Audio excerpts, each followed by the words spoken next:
Oh,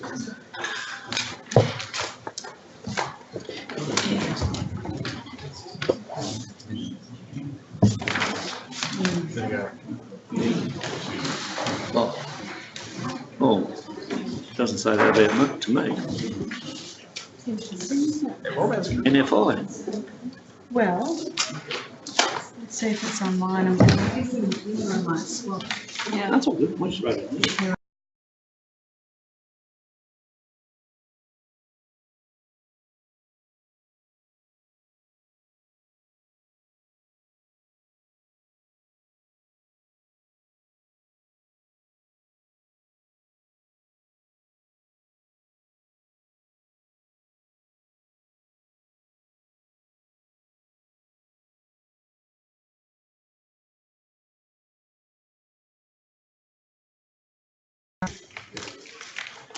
We might make state councillors if we may.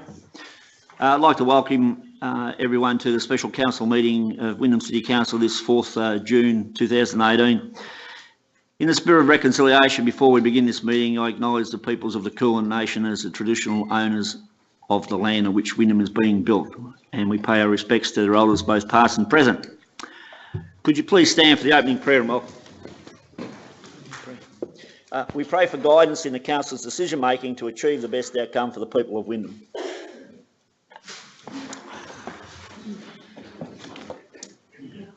Cross out the press, they're not there.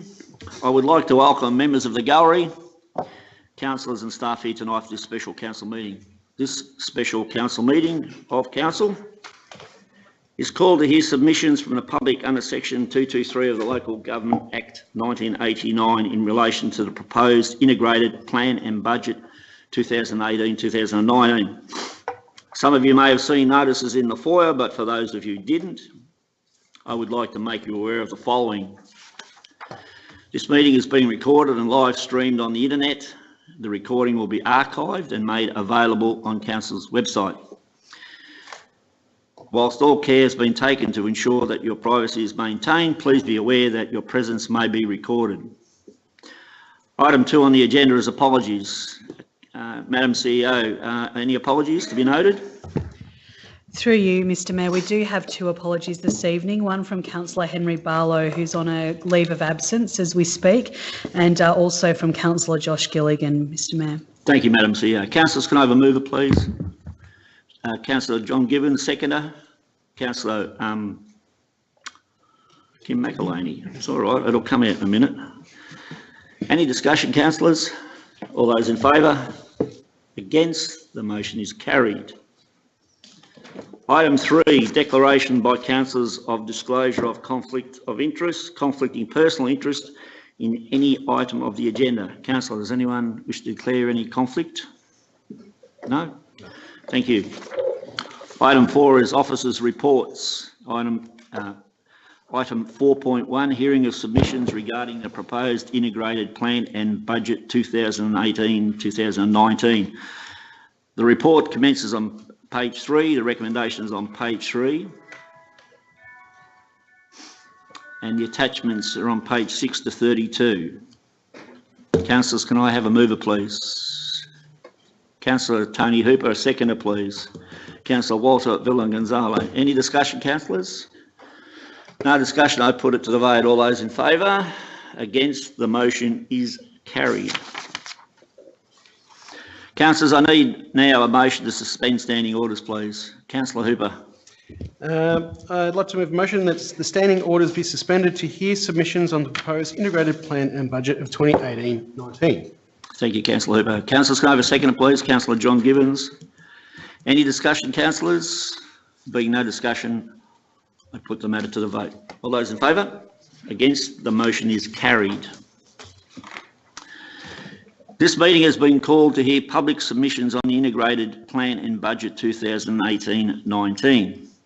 Developing a budget that will meet the residents' needs in a growing city like Wyndham is a big challenge. Extensive work has been done to develop the integrated plan and budget over the past months. However, as part of the process, it is very important that our residents also have the opportunity to be involved in the planning for Wyndham's future. This year, we have received 9 submissions for the proposed integrated plan and budget 2018-19. We take this opportunity to thank everyone for providing their feedback and participating in this process. I wish to advise all submitters that no decision will be made at this meeting tonight. All submissions will be considered and the final report will be provided at the special council meeting on Tuesday, 26 June 2018. Councillors will be able to ask questions of clarification, but that's it. Each registered speaker will be allocated a maximum of 5 minutes to present on their submission. I will be calling each submitter to the lectern one at a time to make their presentation. Please use the microphone provided. Once at the lectern, please advise your name, and if you are representing an organisation, please state the name of the organisation. At the conclusion of each presentation, as I have already indicated, councillors will be given the opportunity to ask questions, only if they wish to seek further clarification. We will now proceed with the public submissions on the proposed integrated plan and budget. I would like to invite the first speaker to the lectern, Mr. Lance Pritchard. Lance, you have 5 minutes once you commence, mate.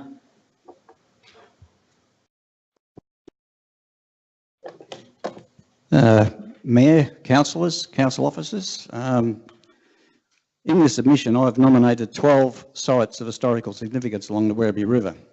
Site number 4 has been granted state significance by the National Trust. Site 11 will easily receive state significance if applied for, and all other sites are of local significance. Some site details: Bungie's Hole, or more correctly Budgelcarney's Hole, requires replacement of existing signage. Another site, the site of Percy Chirnside's The Manor. With the importance of the Chirnside family to Wyndham, why has this site not been recognised long ago? Remnants of the front entrance columns have stood on the riverbank since June 2011, awaiting interpretive signage. The Chirnside family is so disgusted with the lack of action from council that they want a removal of the remnant columns. Discussions are now taking place between council, the Werribee River Association, Werribee Rotary and the Werribee District Historical Society to rectify this situation. A donation of $2,500 has been offered by Rachel Charling Jennings, MP, for landscaping and signage, and adding to this, $2,500 has been offered by Werribee Rotary. Not knowing the outcome of discussions currently taking place, I've left this on the list. We have no signage at any of the sites associated with the Chaffey irrigation colony, yet the Mediterranean stone pine marking the southwest corner of the irrigation colony has been granted state significance by a National Trust. And what about the diversion weir? Many people walk past it every day. How many would know it originally supplied water to the Werribee Township? I have struck up conversation with people walking past the weir, and it's amazing that many do not realise that its function today is to supply water to the Werribee South Market Gardens. I would venture to say that no one here knows that it supplied water to the 25 kilometres of Stockton domestic water channel system. This system supplied Werribee River water to Skeleton Creek, Doherty's Creek, Dry Creek and Laverton Creek, with water eventually finishing up as far away as what is now City West Water Treatment Plant next to the Altona Golf Club. In Truganina, there is a very short section of this channel and only one item of this infrastructure still remains. By the way, this is not covered by a heritage overlay, nor is it identified in any precinct structure plan. This Truganina site is only one of many sites not included in this submission that requires interpretive signage. I deliver history lectures for schools, community groups and sections of council's community services. I'm often asked, can I visit these sites? And I have to explain, sorry, there is no signage, and until we have signage, a heritage trail brochure cannot be produced. I've had requests from community groups in Geelong and Ballarat wishing to visit historic sites in Wyndham. The Ballarat group, the Ballarat Wanderers, said that they have visited the mansion and the zoo, and are there any historic sites along the Werribee River? They said they will return when signage is installed. Only 2 months ago, two representatives from Council's local law section requested information on historic sites that were relatively close together that could be visited as part of a team building exercise, where participants would be asked to find answers to questions. Signage at the historic sites along the river would have been ideal for this activity. If the erection of signage at historic sites along the Werribee River is approved, this can be followed up with the production of a Werribee River Heritage Trail brochure, which could be included on Council's website. Further into the future, signage and a heritage trail running downstream from the Werribee CBD could be produced, which would include, amongst other things, the site where paddle steamers berthed in the Werribee River in the 1890s. Thank you. Thank you, Lance. Thank you very much. Councillors, any questions of clarification of Lance before he steps down? Just one. Councillor Hooper. Thank you, Mr. Mayor. Lance, could you let's sort of explore a bit further the role that this would play in our tourism activity? Well, at the moment, I've just realised I didn't mention that I represent the Werribee District Historical Society. Yes, well, if at the moment the main tourism area is a tourism precinct, but this is the idea with this would be, well, the benefit of it would be to encourage people to stay close to the Werribee CBD, which is, well, screaming out for to be promoted. So all of these sites run from the CBD up as far as virtually Hogan's Road, and every site has a footpath running past it, so people can either walk or ride or drive and then come into different sections of the tour. All Good. right. Thanks, Lance. Any further questions, councillors, before John? Councillor Gibbons. Thanks, Lance. Any estimated cost of the signage? Roughly $2,000 a site. It could vary a lot, but surely $2,000 will easy cover it. There's one site, as well as the site at Percy Churnside's Manor, which needs needs some development. There is another site, which is the Chaffey site where they located their pump for the second time. So the second site, we're talking with Heritage Victoria at the moment. There needs to be a heritage dig, a professional heritage dig done there. We did one back in I think it was 2013, just to ascertain that there actually is a huge pipe in the ground. So that needs to be done, and it could be developed. The site could be developed, so that could be extra, but there's no reason at the moment why just a sign can't go there. How many signs altogether? 12. There are others, but I'm only nominating 12 at the moment. Okay, thanks, Lance. Good. Thank you for your presentation. The next presenter is Arnav Sathi.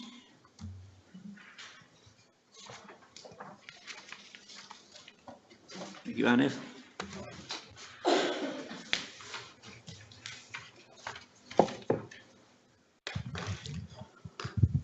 Hello, everyone. I'm actually presenting the submission around improvements to Tarneit train station car park. And to start with, if I say Tarneit train station car park is a mess, it would not be an incorrect statement. If you ask anyone who actually uses Tarneit train station on a daily basis, they would actually agree with it. So I'll start with my presentation. Yep. So basically, as per 2016 census, we had 8.7% people using train stations traveling to work. And if you actually say the annual growth rate of Tarneit or that area is 3.86% to start with, As per 2018, we have got 3,243 approximately people using Tarneit train station on a daily basis. And if we say 1,000 car parks less, few hundred more for the public, using the buses, we pretty much actually have got a shortage of at least 2,000 car park spaces in Tarneit station. If you happen to be to Tarneit train station after 7:30 in the morning, there's no way you can find a car park.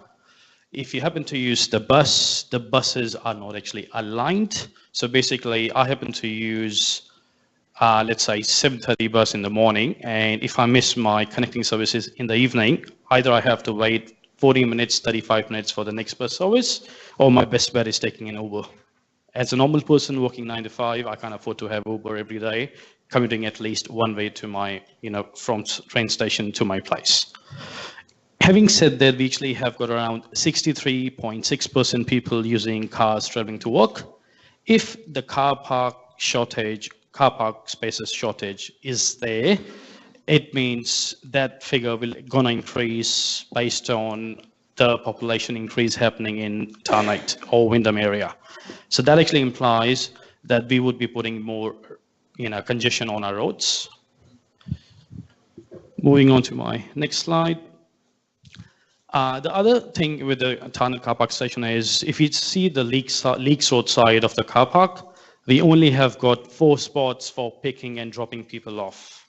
So the side of the car park, which actually has got the majority of the car park spaces, and a lot of people actually do pick and drop their partners and family members.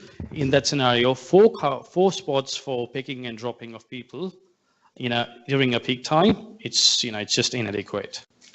Then if I jump onto the next point, which I've got on the slide, is actually limited bus connectivity during peak times. And as I said, look, I'm actually well connected to a bus service. Still, I can't use it because it is not actually synced both sides. Like, if it's actually synced in the morning, it's not synced with the evening train. So although I've got a bus station just like 10 meters away from my house, I still can't use the bus service. Like, I couldn't actually get a better example than myself in that scenario. Last 2 weeks, I tried using public transport throughout just to test it out. Out of 10 days I took public transport, on my way back, I actually had to catch Uber 6 times, and I've got receipts for it, if anyone also actually demonstrated. So looking up, so we do actually have, the bus timetables which are not actually in sync. And if I actually miss 7:30 parking slot in car park, and if that means I can't just use the car park. So either I actually would be paying a $95 fine for it, or my best bet is travel to work in the city, and then I'm actually congesting roads. Now, the other thing which I would like to say also is the entry and exit problems of the car park. So basically, I've got a photo down there, this relatively new photo, and it's only like 6:10 in the evening of the Tarneit car park, exit and entry and exit. And, it's just a mess during that time. You're actually awaiting pretty much, there's only one entry, to kind of, one entry from the Leek side.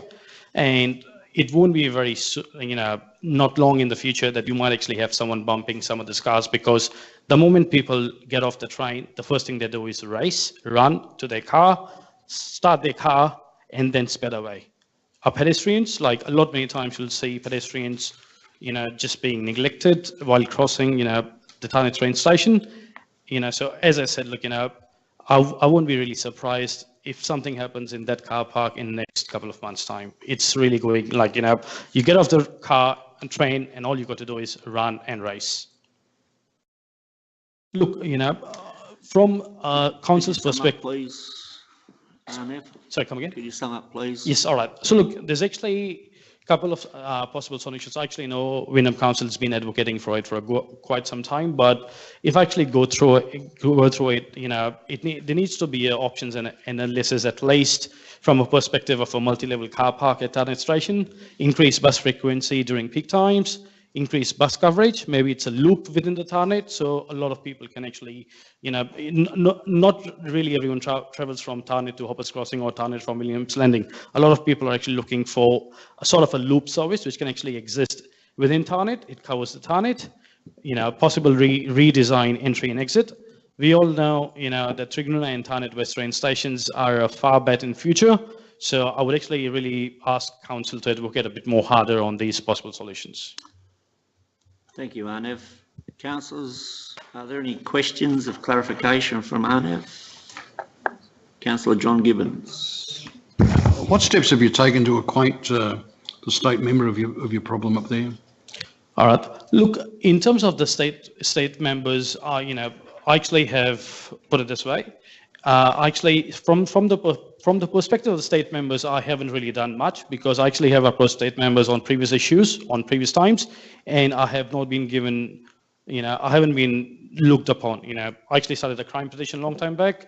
The state member said he would be coming, or someone from his office would be contacting me. It's been 6 months. I haven't been contacted. So look, from a state member perspective, there's actually no initiations because I've actually have approached them on different issues previously, not particularly on this issue. It's clearly a state government issue, and but council end up getting it in the neck all the time. True, and look, put it this way, I actually have read council advocacy strategy n number of times, and and I actually agree with a lot of what council actively advocates. But the problem is, if the state government is not looking after it, like as a common person, where am I supposed to do? The only representation I've got is I can come to you or protest outside Parliament. Like what else I do? We'll join you. Sorry? We'll join you. Oh, yeah, all right. So look, there's actually a protest which I'm putting up on 20th of June outside Parliament. I invite all the councillors to actually come and support me. So I've got mayor coming for me for that. It's between 11:30 and 1 o'clock. If I've got nothing in my diary, I'll be there. Fantastic. That's what we need. All right. So look, as I'll say, just quickly repeat. Between 11:30 and 1 o'clock, I'm actually arranging a peaceful protest outside Parliament on commuting problems at Tarnet train station.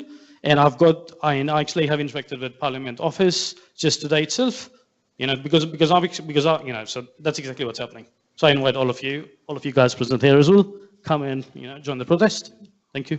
Got to send the invite, Arnev. I would. Okay.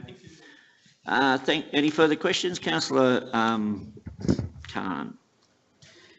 Thank you, Mr. Mayor. Look, it's a very detailed presentation. You mentioned about the population growth of Tarnet, and did also mention, how many cars being parked. But do you also know there has been a 2-station planned, which is a Davis Road train station and also the Truganina train station. So do you know the future strategy of the transport or for the entire area? The reason why I think at the moment the Tarnet car parking has been a chaos because of the government have planned 2 train stations. You need to ask.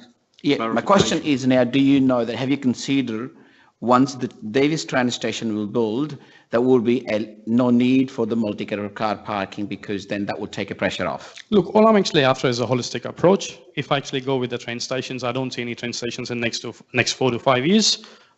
Based on the way Tarnet population is growing up, it's actually a mess already. Like as a resident, to be very honest, I'm not prepared to wait for another 5 years. I'll be honest.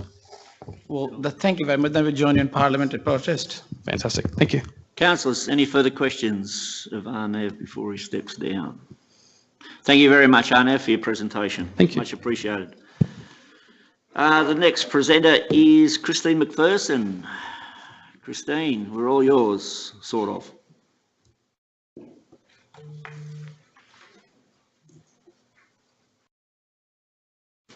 So you've got Thank you. 5 minutes. Thank you, Mayor and councillors and everyone else for being here tonight.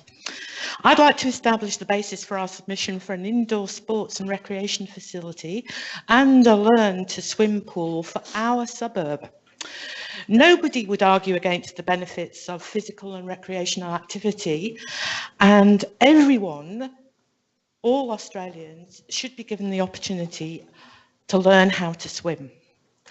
My contention is that the current Wyndham City Council should be meeting the needs of our suburb, but actually what is being provided is either not readily accessible for everybody or does not cater for our very diverse population.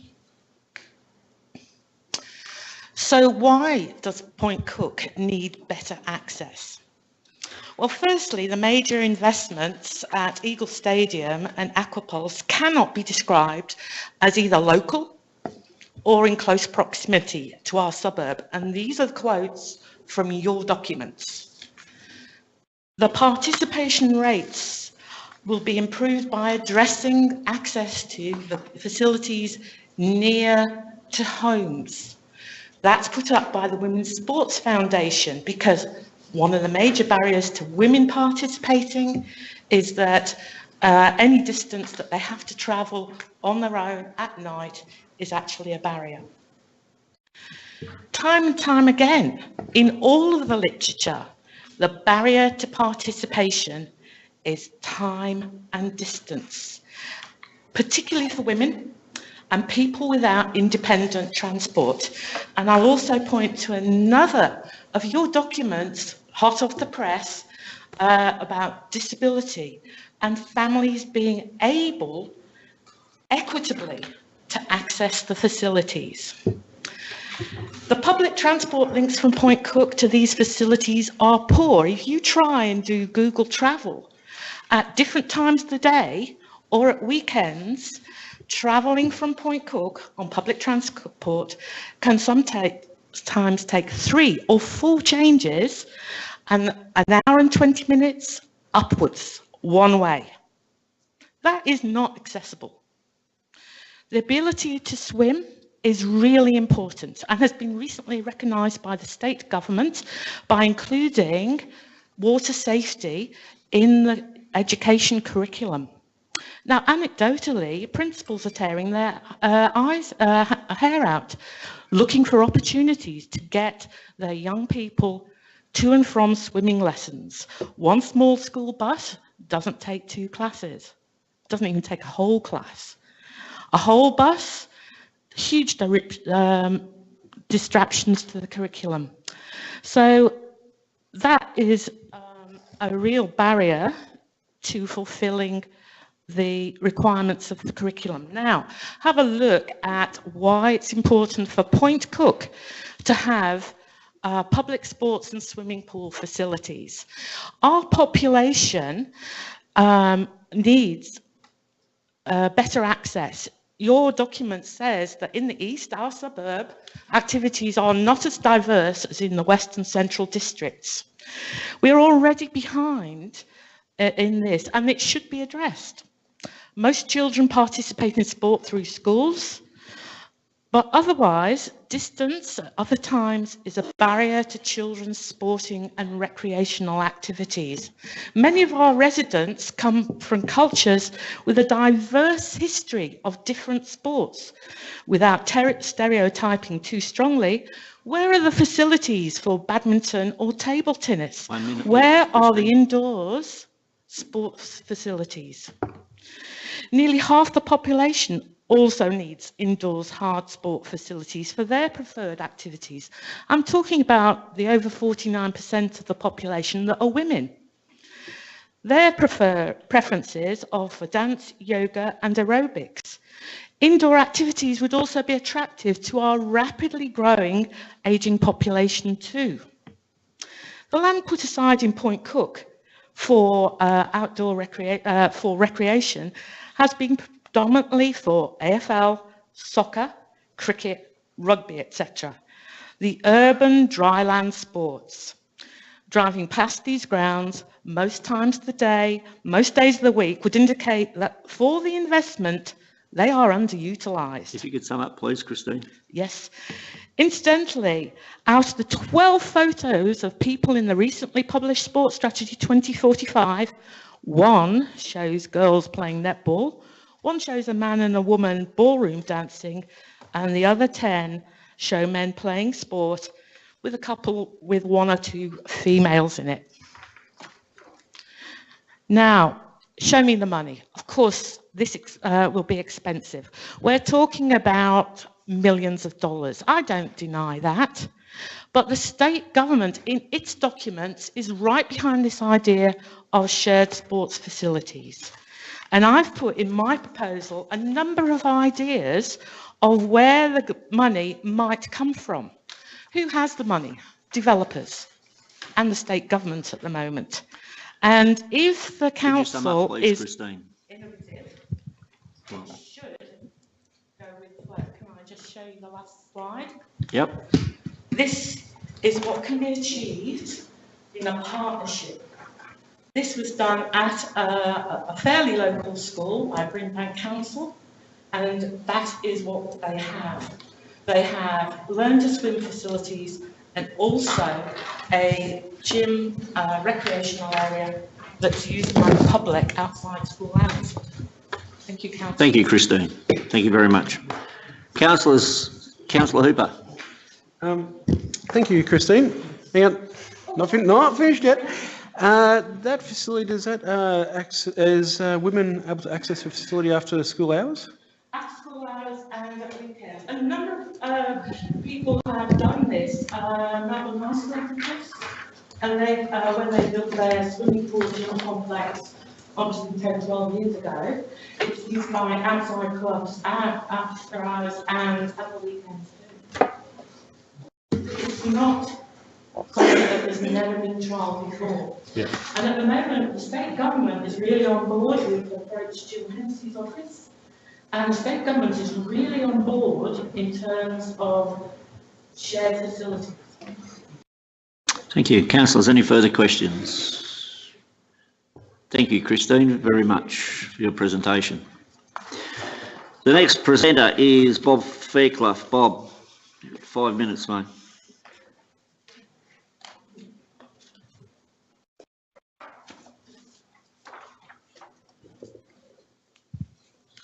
Good evening, everyone. The Mayor, councillors, it's good to be back on the other side. Only temporarily.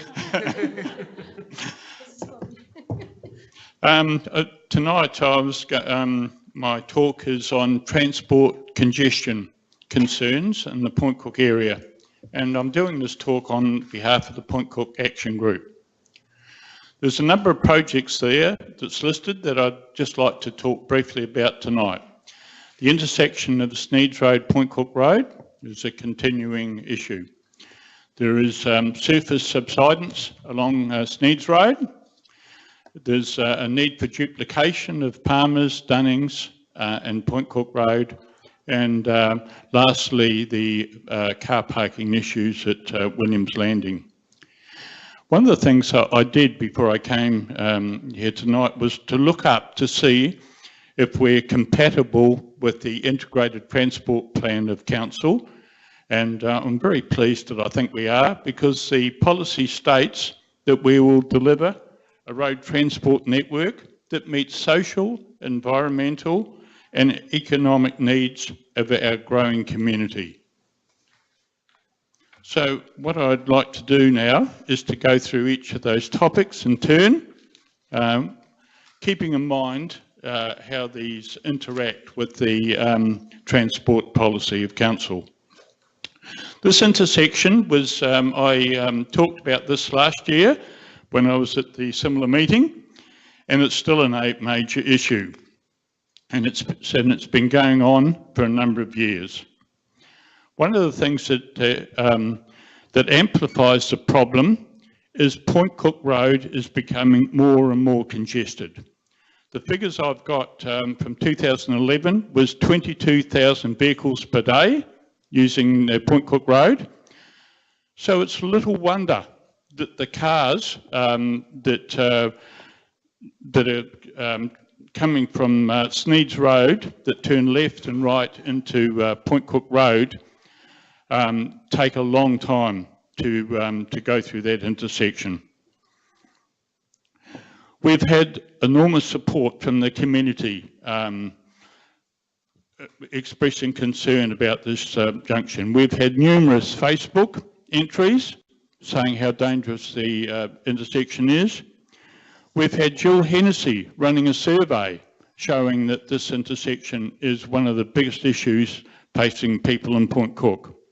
We've had the Harrison Ward councillors, Councillor McElhinney, Councillor Hooper and Councillor Ann, and council staff have also expressed concern and would like to address this issue. Lastly, we've had a letter from the Minister for Roads, Luke Donnellan, who got the Vic Roads to respond to say that they've evaluated the need for improvements at this intersection. Now, since we've written this application, I've heard through Jill Hennessy's office that Vic Roads are thinking about duplicating Point Cook Road. If they did this, there's a good chance that this intersection, the problems occurring here, won't be addressed. What we'd like council to do is to advocate and discuss with Vic Roads the opportunity to put a transit traffic lights at this intersection in the interim, if it's not part of the whole project along Point Cook Road. So that would be the first thing we'd like. Second one is the subsidence along Sneeds Road. This is an ongoing issue as well, and it was presented last year to this committee. What we're seeing here is subsidence outside the Brooks Entertainment Centre. And I tried to get a photo, but that doesn't give justice to it. What I'd like you to think about, to reflect what happens when you went to SeaWorld, because you went on the roller coaster. And I have to say, this is a mini roller coaster along the Sneeds Road, but we don't deserve that. And I'd rather go to SeaWorld for my roller coaster experience and not Sneeds Road. We're particularly worried about spillage from trailers, because when a trailer's taken down that road at 70 km an hour, there's a good chance that that load will come off. So we're really asking council to consider advancing this project so that it can be done. Can you sum up, please, Bob? Thank you. 5 minutes. The Forsyth Road Bridge, there's some good news about this, because Vic Roads, I believe now, are in discussions about the Western Ring Road proposal, and that proposal contains duplication of Forsyth Road, duplication of Dunnings, Palmers Road. So I think this is great news for our community, but we'd like the council to advance the time for the implementation of this project. And I think that we'd like to do that. Lastly, Point Cook Road, as you're probably aware, it's on the news a lot, because it's now been rated as the 7th most congested road in the whole of Victoria. It needs attending. And the last one is the car parking at Williams Landing. You can see there in one of the photos that's a temporary car park on Cedar Woods land. We're concerned that that won't be permanent and that we'll need to replace it. So we're asking council to advocate on our behalf with Vic Roads and the Vic Roads, Vic Train,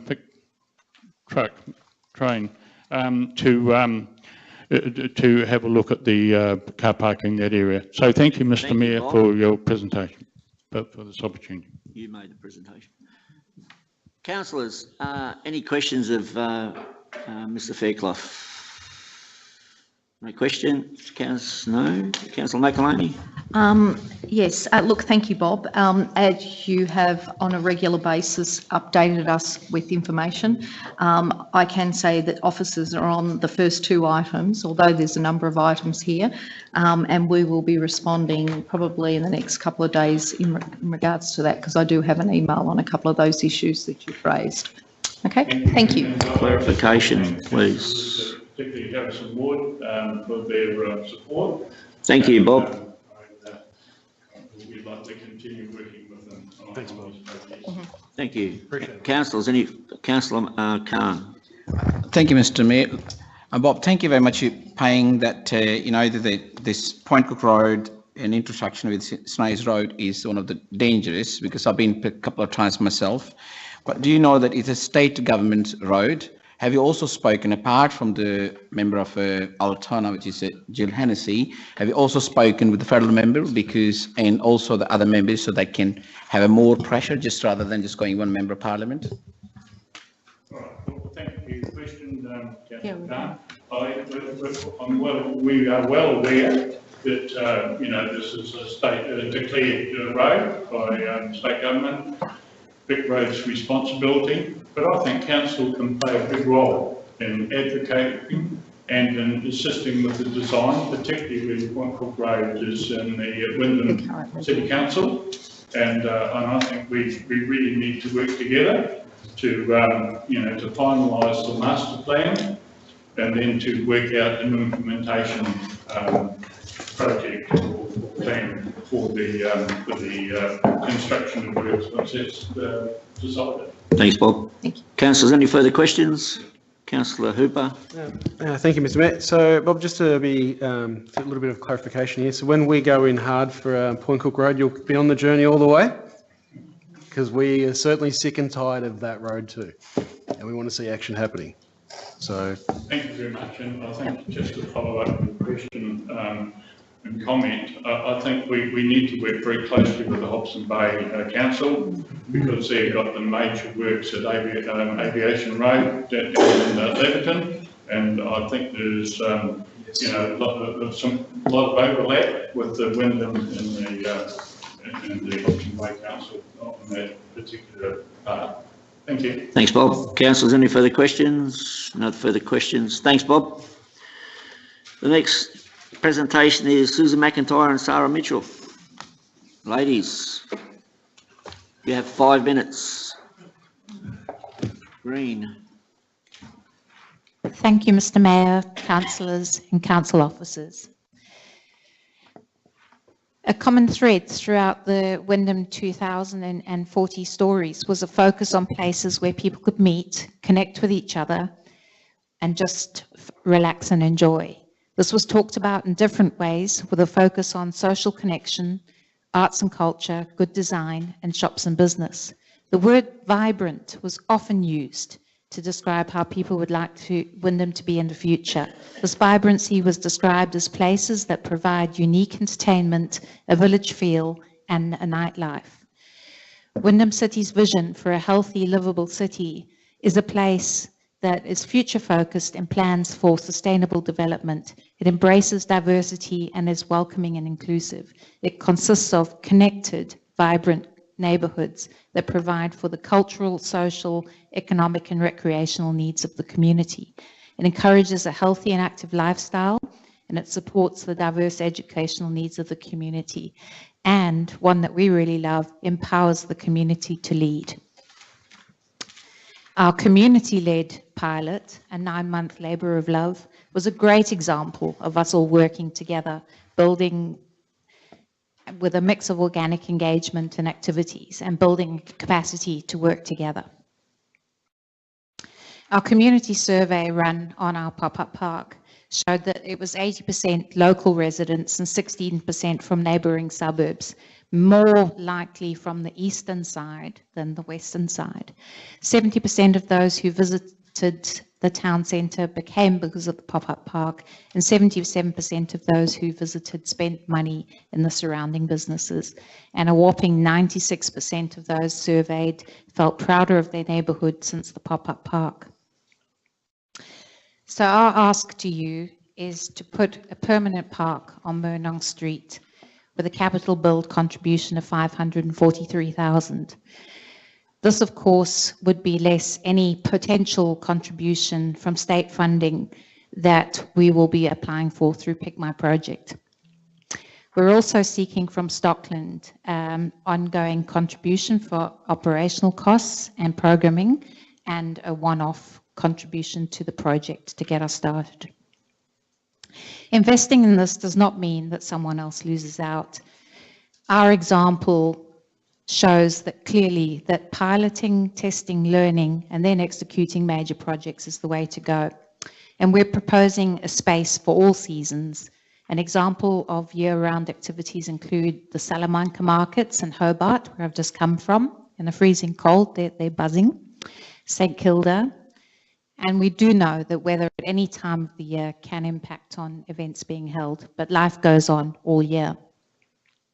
This is an 18-month project that we're proposing, and we will be the intersect between the community groups, council and Stockland, building the tapestry and framework, as it is important not to be seen as one group's idea or project. We need to unite all the local groups and stakeholders and build a focused advisory group to manage and guide the process for ongoing success. Working on things together builds relationships, trust and enduring friendship, empathy, respect, and breaks down barriers. Thank you, and over to you, Susan. You've got just over a minute, Susan. Hi, so Point Cook has been coined as a super diverse suburb in the last census, and it was home to over 160 different ethnicities. In the past, we've been one of the fastest growing suburbs in Australia, and artificial growth can often lead to a lack of understanding, feeling of belonging, and lack of resilience. So the Curtin University and research in Australia about cities found that 2/3 of us don't even trust our neighbours. And the Grattan Institute found that loneliness is as big a killer as heart disease. We found that our integrated outdoor community hub let everybody get involved. It was a privilege to watch the relaxed body language and the changing demographic throughout the day. People felt happy, safe, and told us the space was inclusive, friendly, and festive. They often told us if they wouldn't be here, they would be home, alone, isolated. Domestic violence and mental health issues are key concerns for our community. Anecdotally, there was even less antisocial behaviour in the centre too. It's important that our park is not just seasonal, as we all need friends the whole year round. Our project was also noticed by other councils, including Whittlesea, Hobsons Bay and Geelong, who all came to see how they could possibly utilise our model in their municipality. Melbourne University also did a project on social inclusion, livability, activation of spaces, and included our project. And I believe you're getting the findings of that towards the end of this month. If you could sum up, please, Yep. Susan. We believe that this opportunity to create a Point Cook Town Centre Park is achievable and a great way to add value. Local government, state government, Stockland and our community all coming together to create something really rather special. So thank you for taking the time to hear our proposal. Thank you. Thank you very much, ladies. Councillors, any questions of clarification? Yep. Councillor Hooper. Thank you, Mr. Mayor. I've been talking a bit tonight, haven't I? I've noticed. I just wanted to say I was actually rapt to hear the word love in that statement. Like I do recall when I was there a few times when the temporary pop-up was there, like the actual bringing together of the community was fantastic to see. However, we do have to clarify a few things going forward with a full-time model. And I guess the advisory group would be a start, but what sort of management practices would we be looking at going forward with maintaining the site and, you know, for years to come? What? I'm sorry, I'm not really clear on your question. Oh, what well, management practices? Well, we're going to have some sort of management committee to oversee Yep. the site and the maintenance and all that sort of stuff. And programming, if there's going to be programming. So how would that happen? So you should have a pack in front of you which we put forward with all the breakdowns of different costs. So No, not yeah. cost. I mean, sorry. Sorry, I mean, as you talked about an advisory group just before, would that be the basis of a management panel? Yes. Okay. So yeah, so that would be comprising of traders. It would comprise of the community. It would have community hubs in there. We'd have all different elements of the community. We'd have Stockland in there. Yeah, it would have all the different elements to make sure that we had all the different elements and that whole 360 degree. Yeah. Besides that, we've, we obviously went through quite a learning curve on that with Stockland. And, obviously it's going to be very much, I think, something that will happen on a daily basis, that they will be meeting a lot of that management need. They'll obviously also be putting in their own level of programming into that, but it's really important that this has a sense of ownership across the board. Thank you. Councillors, any further questions? Councillor Khan. Thank you, Mr. Mayor. Look, closing this street permanently, have you done any, because it's a lot of money to be spent on $543,000 to block the street. Have you done any traffic management? What effect it will have on a traffic congestion when we already know that, the people are having problems getting to shopping centres, getting out? And how would you justify that? And, the amount of, also though, have you also done a study, I can't see here, how many other parks in Point Cook which has not been used, which is built by council, they have also exercise equipment and things like that, because sometime I did pass and I could not see many people utilising the existing facilities. So there's two questions there that I can hear. So if I answer the first one and then Sarah can answer the second one. So in relation to the site analysis in relation to traffic flow, I think was one of your first questions. So we were part of the neighbourhood project for doing this. So site analysis and actually looking at the site and looking at a period of time and how many cars went up and down, how many cars parked, all of that sort of stuff was something we had to do. There was 11 car parking spaces in the street. It was also no disabled spaces. We know that we had no traders had any complaints in relation to, and that was traders in relation to the flow of traffic being closed off. We have in the pack that you have there, we can send a soft copy with all the links to trader survey responses in relation to community responses that we had in the park. So in relation to the space, I think the timeline that is in there is 5 years, and that is what we were looking like in relation to the time of the flow. The town centre was actually always designed by walkers, and it was always, the original thing was always designed as a walkable town centre, and you can actually look at the original designs for the town centre, and it actually shows most of those areas actually being pedestrianised, and you can actually have a look at those online. In relation to the second one? I can't really talk to the parks around Point Cook. I think as just at Christine's thing, 28% of our population is under the age of 14. And I don't believe that it's a case of underutilisation. But what we miss in Point Cook is that centre focal point. And one of the things that our park proved is that people really did want to hang out. They felt safe and protected in that space. And it had a knock-on effect of actually supporting the local traders as well. The other thing about the actual street is that the parking is on all 4 quadrants. It's not a through road. It was never designed to get you anywhere, the 4 roads that go through the town centre. So we don't believe that the road is material. And having tested it, we certainly didn't get a feel from the community or from the traders that that road was material in terms of keeping it as a road.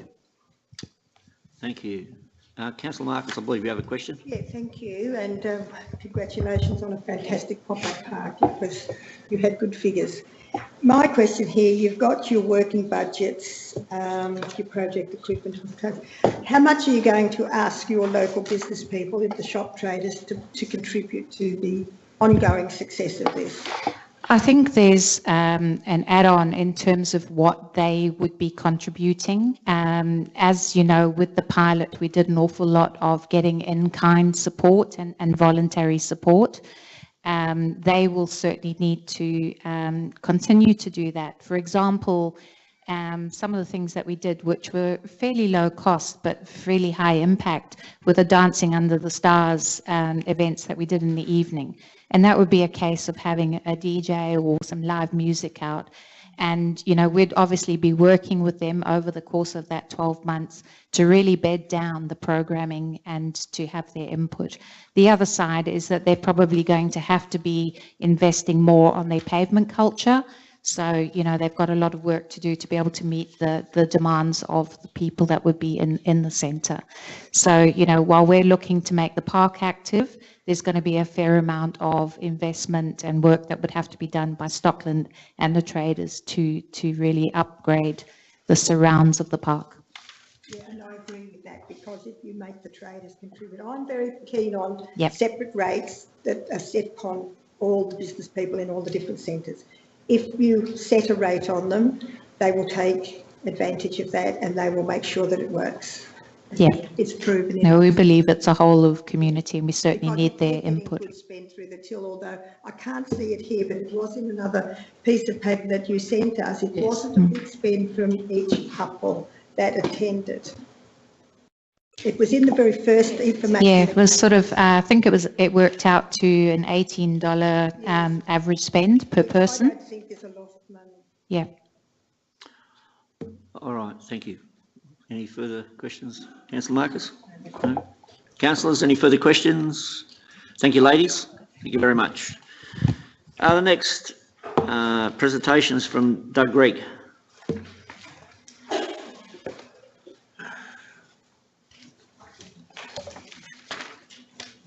Thank you, Mr Mayor. Councillors, council officers, my name is Doug Gregg from Hoppers Crossing Rotary Club, and I'm here today to talk about some support for WERN.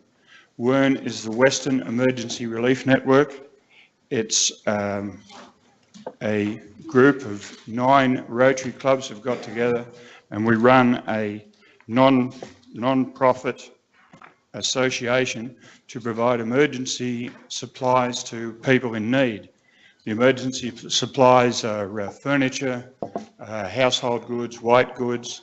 We have beds, fridges, washing machines, and these go to people who are homeless, disadvantaged throughout the western suburbs. I myself go out on the truck and we deliver. We've delivered to people who are, we had one Islander family. There'd been a domestic violence. They had to shift over to this side of Melbourne. We supplied them with a complete household of furniture. The other week, we supplied to an 18-year-old girl who'd been told to leave her parents' house. She had a baby, so we supplied a house full of furniture for her. The other things we have supplied to drug and alcohol affected people.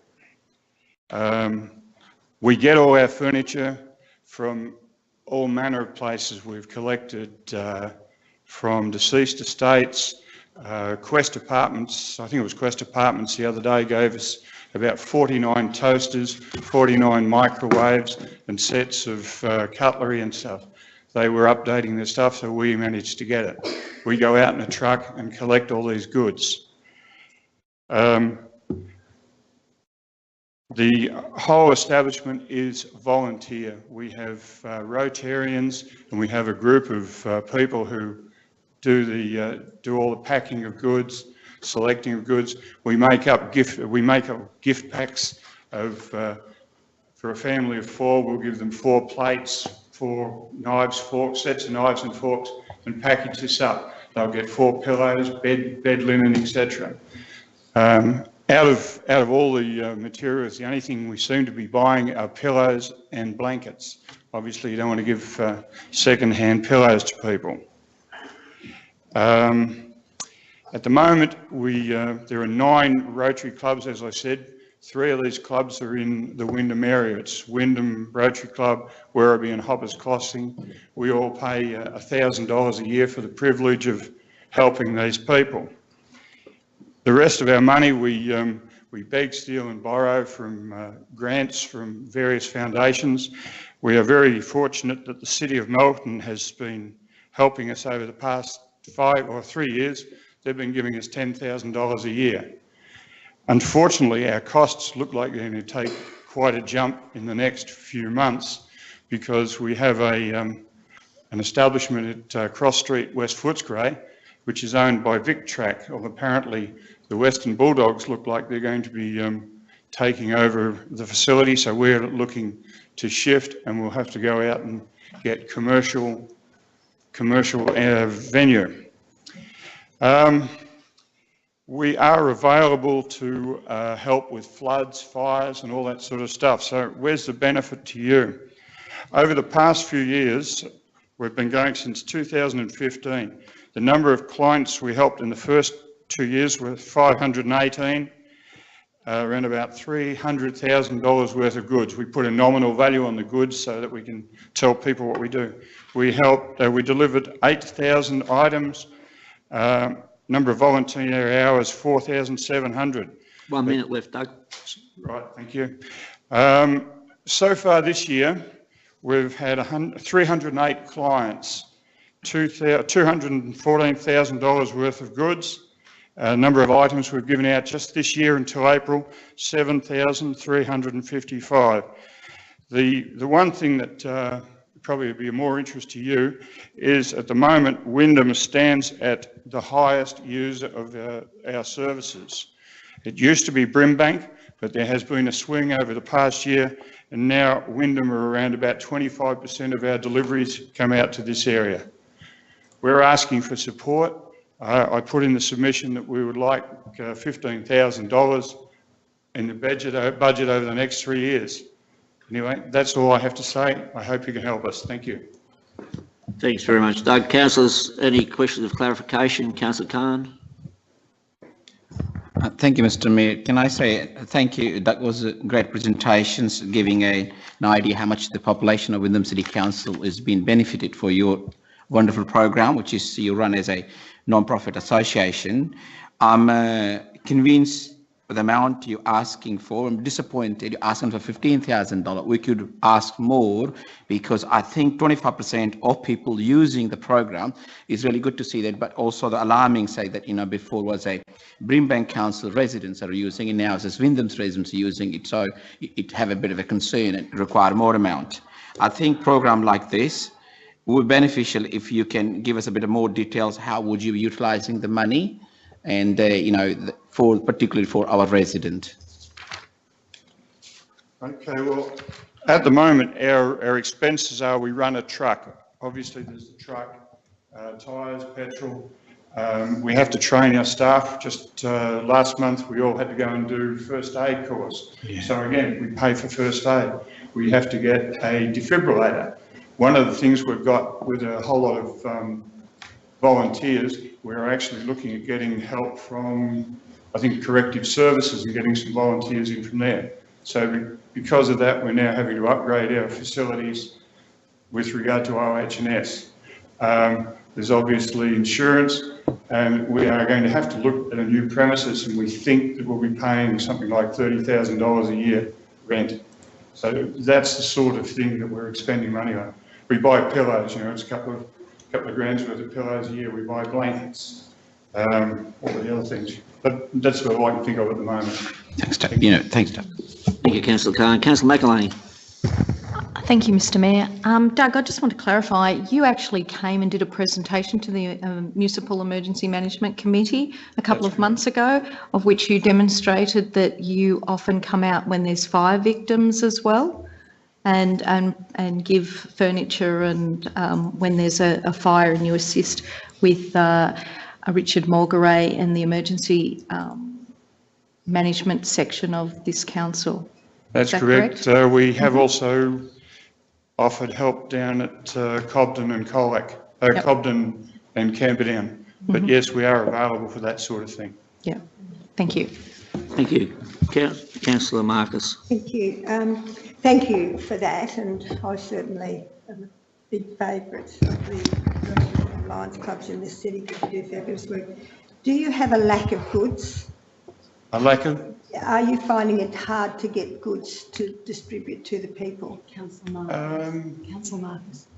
Good quality goods, yes. We're getting a lot of stuff that turns up, yes, and no we're good. having to dispose of it, and that was quite a large cost.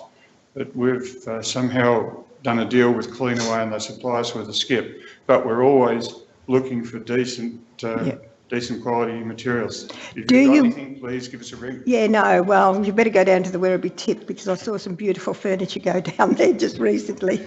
And it's gone into their shed. The other thing is, do you work with the op shops? Because I've had two friends that have just had to clean up from deceased houses, and they could not get rid of the beautiful furniture.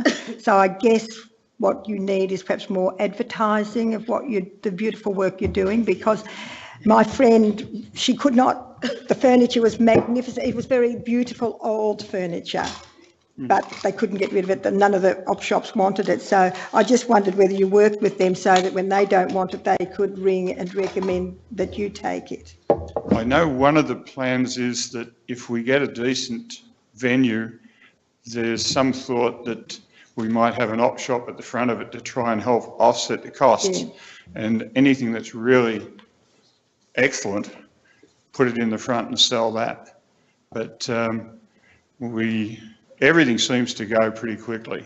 It's amazing the amount of movement through the place. The other things that I was reading today about, because I'm very much into waste and litter and all the rest of it, I believe the government is going to cut back on funding.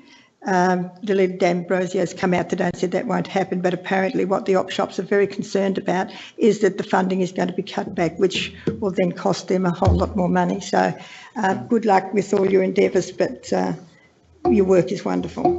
Thank you. Thank you, Councillor Marcus. Councillors, any further questions? No further questions. Thank you very much, Doug, for your presentation. The next presenter is Senthil Sundaram. Sentinel, you have 5 minutes. Hi, good evening, everyone. This is Senthil Sundaram from Point Cook Action Group. Thanks to council team and the councillors for the opportunity. So there is a famous quote. It says, "A developed country is not a place where the poor have cars. It's where rich use public transport." So I'm here to advocate to make Point Cook a developed country, developed suburb. Okay, so in terms of the stats, I think it's all evident. We have seen 250% increase in population from 2006 to 2016 for Point Cook. And just in the last 2 years, we have seen 20%, further 20% increase in population. And even in that population, we have 62%, almost 60% of people working outside of Wyndham.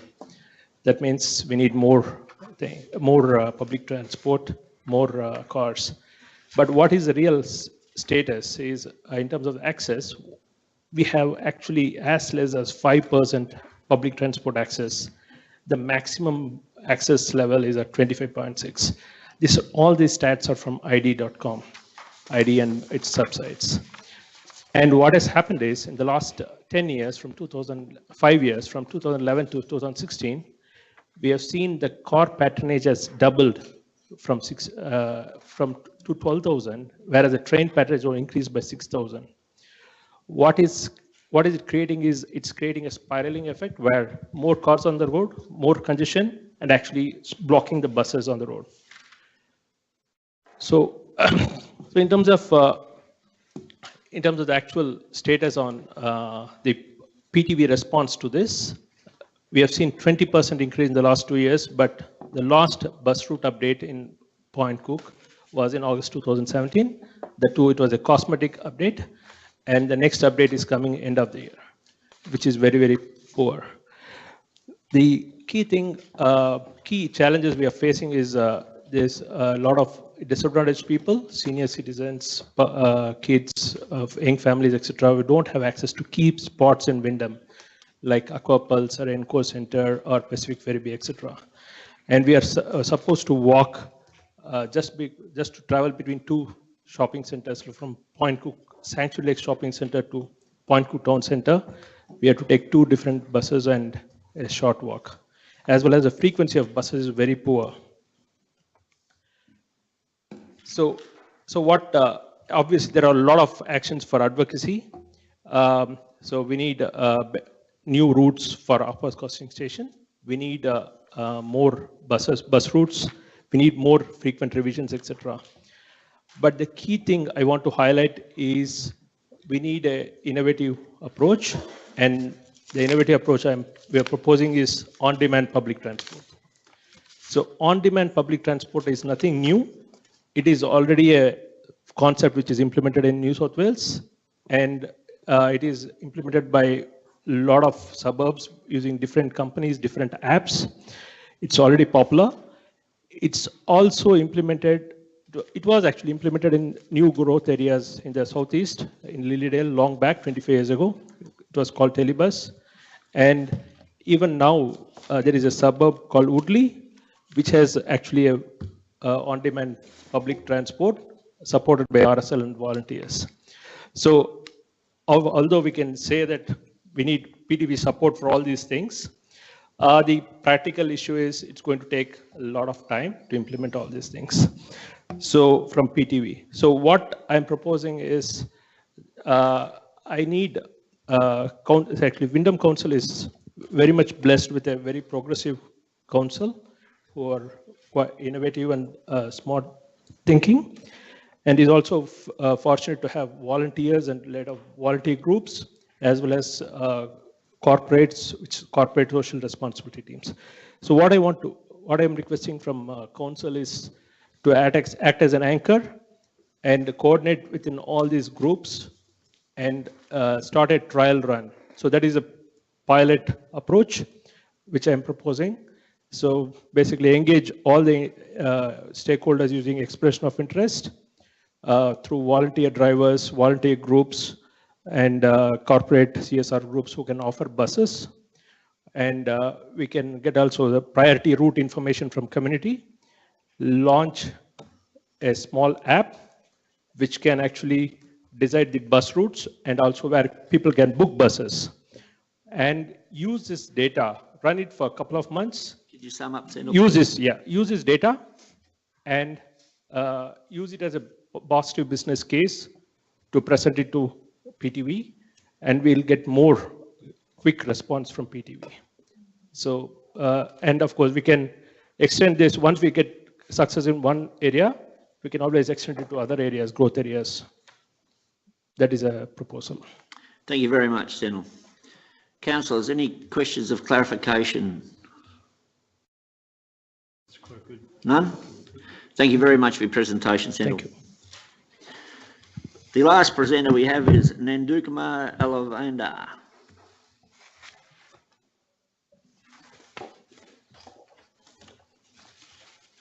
You have 5 minutes. Thank you. Good evening, everyone, and good evening, Mayor and council members, for giving me the opportunity. Here I'm about to talk about the Wyndham Active Sport table tennis. I'd like to give some of the introduction for the table tennis.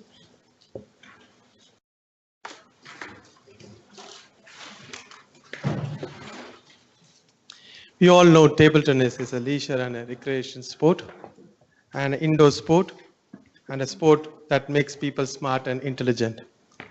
It is also a sport for all age people, and it can be played in all 4 seasons, including this winter. I should play it.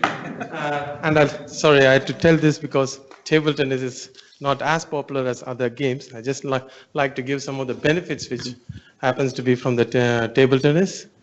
Table tennis is a game where you can get a good body balance and fitness. It burns the calories as well, better than walking. Improves reflex, improves brain sharpness and critical thinking. It also improves the eye and hand coordination, and also the developing motor skills and self-confidence and socializing. This could be very essential for all the kids and all age people over this Wyndham City. Okay, and here I am.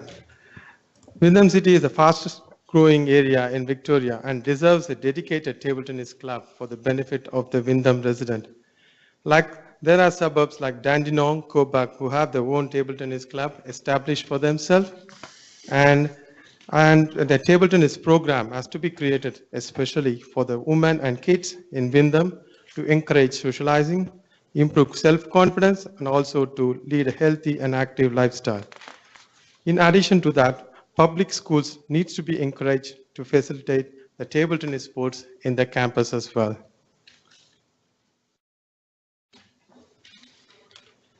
And the support for table tennis from the Wyndham City facilities.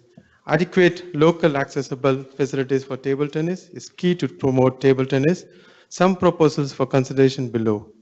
Encourage private players to set up indoor sport complexes and facilities, clubs like health, wellness, and table tennis, etc.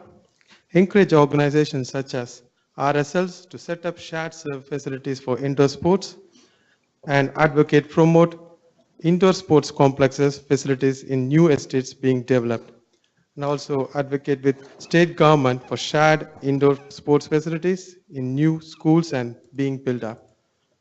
Identify underutilized land around community centers, open spaces for building satellite indoor sports facilities, which can be built and managed by non-profit organizations such as YMCA. Thank you. Thank you very much, Nandukuma. Councillors, Councillor Khan. Thank you, Mr. Mayor. Look, Nanda Kumar, thank you very much for your good presentation. You did mention that that's really good sports. It creates activity and burn the calories and, makes more fit everybody, obviously male and female. Have you got any data which shows how many users of the Wyndham City residents are currently using our existing facility, which is Eagle Stadium? They have a very beautiful setup. I'm not sure, I haven't seen your presentation, how many people are currently using it? And what are your forecast in 5 to 10 years? What do you think, how many people will use a tennis club? Yeah, I've been to the Eagle Stadium, and the only thing is we don't have a permanent setup for table tennis. It's only the table tennis only activated during the Wednesday nights for a pennant. And if you want to book a table tennis court in Eagle Stadium, when I was approached, you have only the timing after 12:30 on a Sunday evening. So I'm here to request for a permanent facility of table tennis. And I also want to transfer the benefits which I have got, like I've represented Australian veteran team, table tennis team, and also the captain of the Victorian veteran team as well. And also my kids are now in this, my son has been representing the World Hopes in Spain this year. And also my daughter was under-9 champion. And what I'm trying to tell here is the benefits which I got to my family, I want to pass it on to the Wyndham City as well. And also, create a very active society here. And the point I'm coming to you is, no, we don't have a permanent solution. There are a lot of people who are coming and approaching me to give some training in near the suburb, but I don't find a facility where I can take them and train them there. Thank you very much. Councillor Arndt, I believe you had a question. Yes. Thank you, Ms. Mayor. Thank you for your presentation. My question is, where do you currently playing table tennis? Yes. Where? Me? Yes. Myself. I'll be going to the MSAC, the Melbourne Sports and Aquatic Centre, and also we have a beautiful club here in West Sunshine called Loops. I've been playing over there.